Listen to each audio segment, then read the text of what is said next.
So hello friends, welcome to the video.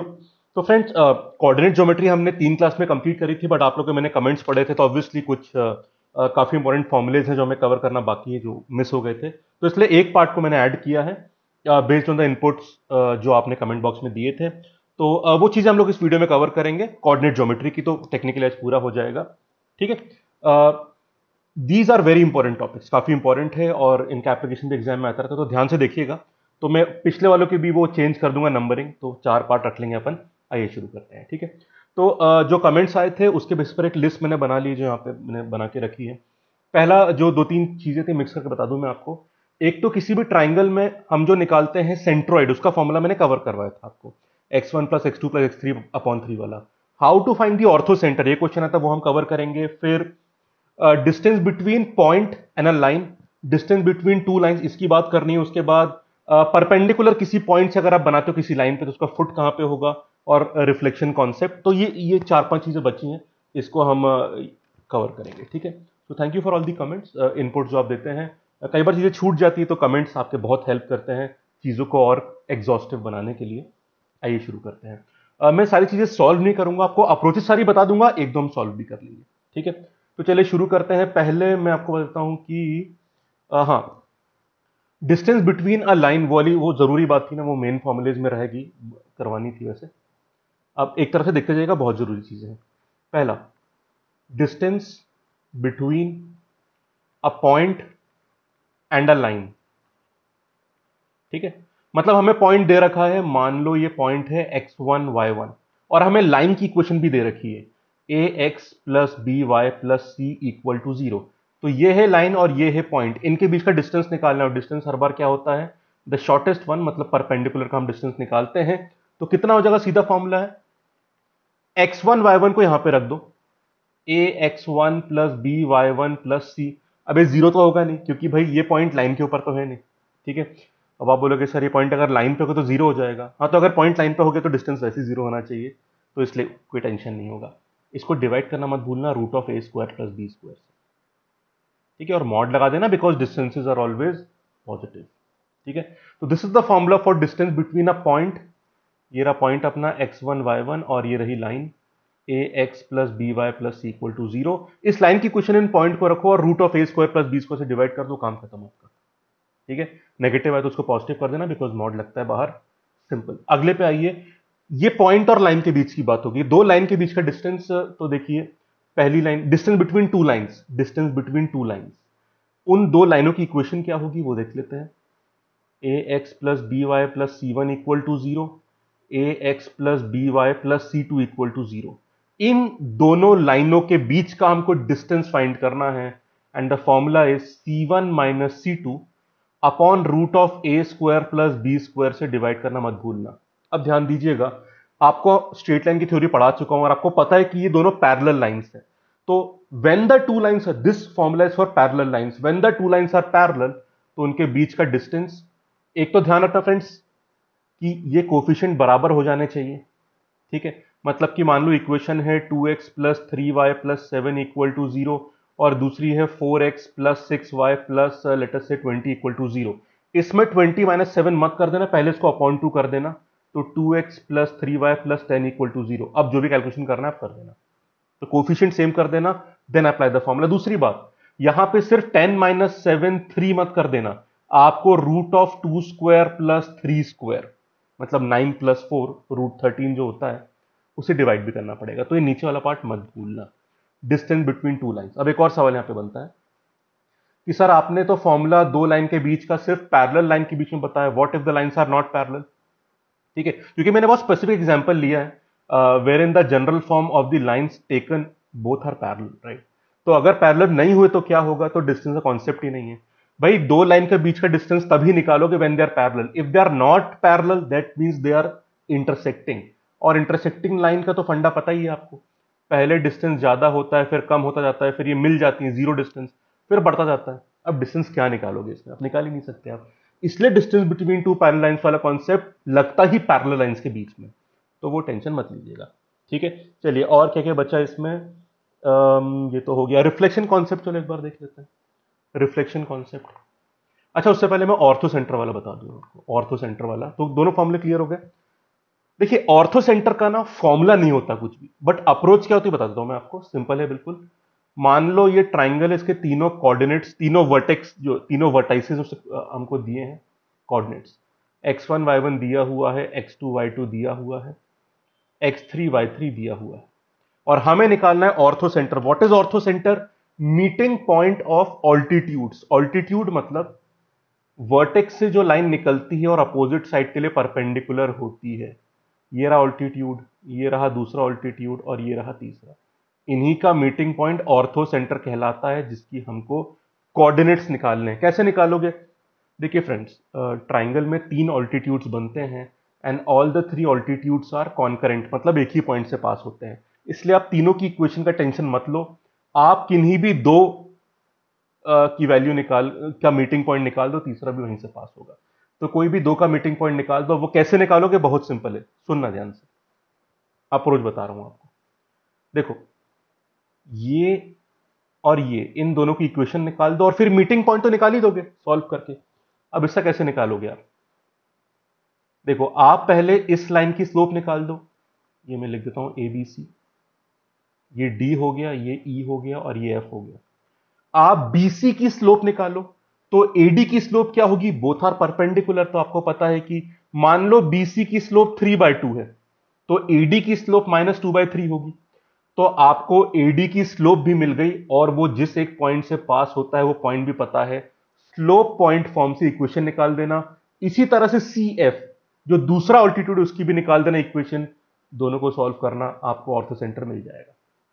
ठीक है, तो बेसिकली ऑल्टीट्यूड की इक्वेशन निकालने का टेंशन है, उनको सॉल्व करना तो बहुत ही इजी है। And how do you find the equation of altitude? आपको स्लोप पता है और पॉइंट तो पता ही है, वर्टेक्स तो पॉइंट होता ही है। ठीक है, और स्लोप कैसे निकालोगे? इस साइड से परपेंडिकुलर है, इसका स्लोप दोनों कोऑर्डिनेट्स हैं आपके पास, y2 माइनस y1 करो upon x2 minus x3 minus x2 करो। ठीक है, y3 minus y2 upon x3 minus x2। इससे परपेंडिकुलर स्लोप निकाल लो आप, क्योंकि दोनों की स्लोप का मल्टीप्लिकेशन -1 के बराबर होता है, बोथ आर परपेंडिकुलर। तो आपको ऑल्टीट्यूड की स्लोप भी मिल गई, वर्टेक्स भी मिल गया, मीटिंग पॉइंट निकाल लोगे आराम से आप। ठीक है, क्लियर है बात? तो ये बात ऑर्थो सेंटर की होगी, तो जो भी वैल्यूज क्वेश्चन में दी होंगी उसके हिसाब से सॉल्व कर लीजिएगा। अब क्या क्या बचा?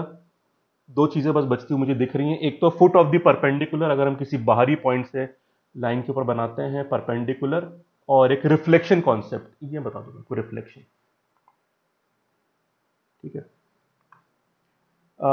इसको मैं ना, let us take a random example, उसके थ्रू अपन सॉल्व करते हैं तो बेहतर रहेगा।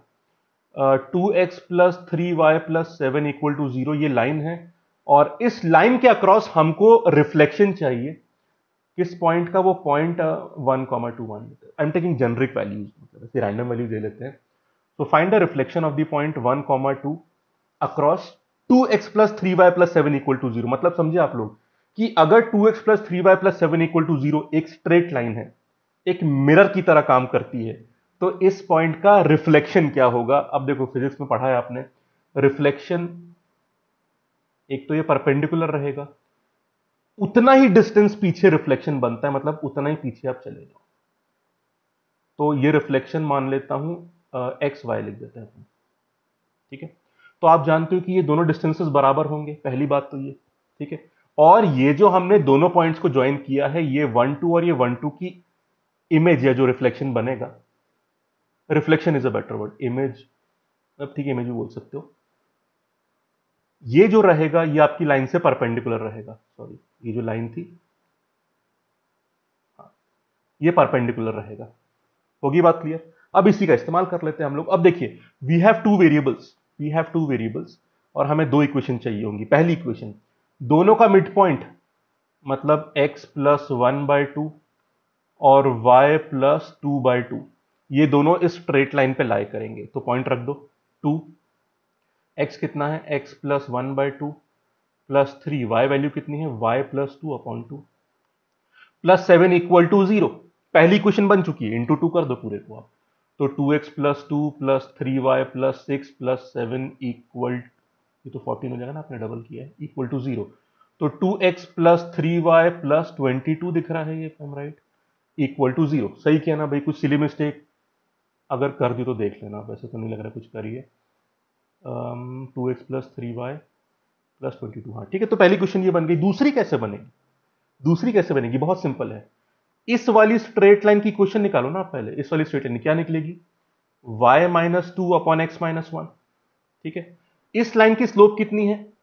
y equal to m x plus c form से अगर आप देखोगे तो -2/3 स्लोप है। अगर इस लाइन की स्लोप -2/3 है तो इसकी स्लोप कितनी हो जाएगी? 3/2। एक तो माइनस हटाओगे और उल्टा कर दोगे। भाई m1 m2 क्या होता है परपेंडिकुलर लाइंस का? -1 के बराबर। तो ये 3/2 हो जाएगी। यहां से आपको मिलेगी दूसरी इक्वेशन। इन दोनों को सॉल्व कर देना, आपको रिफ्लेक्शन मिल जाएगा। क्रॉस मल्टीप्लाई कर देते हैं। 2y minus 4 is equal to 3x minus 3। तो 3x minus 2y plus 1 equal to 0। Two variable, two linear equations, elimination करके x और y निकाल देना, आंसर आ जाएगा। ठीक है, आंसर आराम से आ जाएगा। क्लियर है, सिंपल है मामला, कोई प्रॉब्लम तो नहीं है इसमें। ठीक है, चलिए अब सॉल्व, एलिमिनेशन तो कर ही दोगे आप, मतलब कोफिशिएंट सेम करके माइनस करने वाला काम तो पता ही है। चलिए एक आखिरी कॉन्सेप्ट और है, I think then almost everything is covered. Foot of the perpendicular ये और देख लेते हैं। ये लाइन है मान लीजिए आपकी 2x कुछ, मतलब जो भी वैल्यू लेनी आप ले सकते हैं, 3x plus 5y plus 11 equal to 0, और मान लो ये पॉइंट है 2,3। तो अगर मैं परपेंडिकुलर बनाता हूं यहां से लाइन के ऊपर, तो ये पॉइंट कौन सा होगा? ये बात हो रही है। तो मान लो ये पॉइंट h, k है। तो फर्स्ट इक्वेशन, अगेन देखिए टू वेरिएबल टू इक्वेशंस। अच्छा फ्रेंड्स एक बात और, ऐसे केसेस में कई बार अगर आपके पास ऑप्शंस दिए रखे हैं तो ऐसे क्वेश्चंस में ट्रायल बड़ा काम आता है। मतलब आप रख के भी देख सकते हो कि यार हो सकता है कैलकुलेशन बच जाए आपके। तो सब्स्टिट्यूट करके आंसर्स क्रॉस चेक करने वाली स्टाइल इन क्वेश्चंस में काफी काम आती है। ठीक है, वरना अप्रोच तो बता ही रहा हूं मैं आपको। First equation, there are two variables, we need two equations. First equation will be, ये सेटिस्फाई करेगा यहां पे क्योंकि इसी लाइन के ऊपर लाई करता है, फुट ऑफ द परपेंडिकुलर। तो 3h plus 5k plus 11 equal to 0। We need one more equation, वो भी आराम से मिल जाएगी। ये जो लाइन है वो इसके परपेंडिकुलर, इसकी स्लोप कितनी है? -3/5। तो इसकी स्लोप कितनी हो जाएगी? 5/3। सेकेंड इक्वेशन मिल गई आपको। k minus 3 upon h minus 2 5/3 के बराबर होगा। First equation, second equation cross multiply कर देना। तो फर्स्ट इक्वेशन, सेकेंड इक्वेशन, दो वेरिएबल दो इक्वेशन, एलिमिनेशन कर देना कोफिशिएंट सेम करके, आपको h की वैल्यू मिल जाएगी। ऑलमोस्ट सेम अप्रोच जो हमने यहां पे लगाई थी। ठीक है, ऑलमोस्ट, मतलब स्लोप के एंगल से सेम अप्रोच है, बाकी उधर एक मिड पॉइंट अप्रोच एक्स्ट्रा लगी थी। समझ गया आप बात? तो पहला तो वो पॉइंट उस इक्वेशन को सेटिस्फाई करेगा स्ट्रेट लाइन की। दूसरा, इसकी स्लोप और इसकी स्लोप का मल्टीप्लाई -1 के बराबर होगा। इन दोनों से जो रिलेशन निकलेंगे उससे आराम से आप आंसर निकाल सकते हैं। इक्वेशन भी सिंपल सी बनती है, तो एलिमिनेट करना कोई बहुत मुश्किल काम नहीं होगा। ठीक है फ्रेंड्स, तो इस तरह से जो भी आपने कमेंट बॉक्स में इनपुट दिया था, तो कोऑर्डिनेट ज्योमेट्री में जो कुछ जरूरी चीजें रह गई थी, ये दो फॉर्मुलेज भी काफी इंपॉर्टेंट थे। पॉइंट और लाइन का डिस्टेंस और डिस्टेंस बिटवीन टू लाइंस, वो भी आई थिंक मैंने बता दिया ना आपको। शायद बता दिया, फिर मैंने हटा दिया था वो C1 minus C2 upon root, वो जो पैरेलल लाइंस वाला पूरा बताया था। ठीक है, तो चलिए आई थिंक अब कहानी पूरी हो गई। इसी तरह से कुछ भी बातें रह जाती तो आप कमेंट बॉक्स में लिख दिया करो। आपके इनपुट्स बहुत ही क्रूशियल होते हैं obviously, to make the things even better for help in the examination. पर उनको इनकलकेट करने में थोड़ा एक दो वीडियो बाद का एक इंटरवल हो जाता है, बट कोशिश पूरी रहती है कि इंक्लूड कर लूँ उनको। ठीक है friends, thank you so much. तो वीडियो यहाँ पे खत्म करते हैं। कल एक और बहुत इंपॉर्टेंट वीडियो आएगा covering another very important topic for the CAT examination. चलो thank you so much. Video like कर देना, कमेंट करते रहिएगा, और सब्सक्राइब और बेल आइकन का तो पता ही है आपको, ध्यान रखिएगा। कल मिलते हैं, टेक केयर।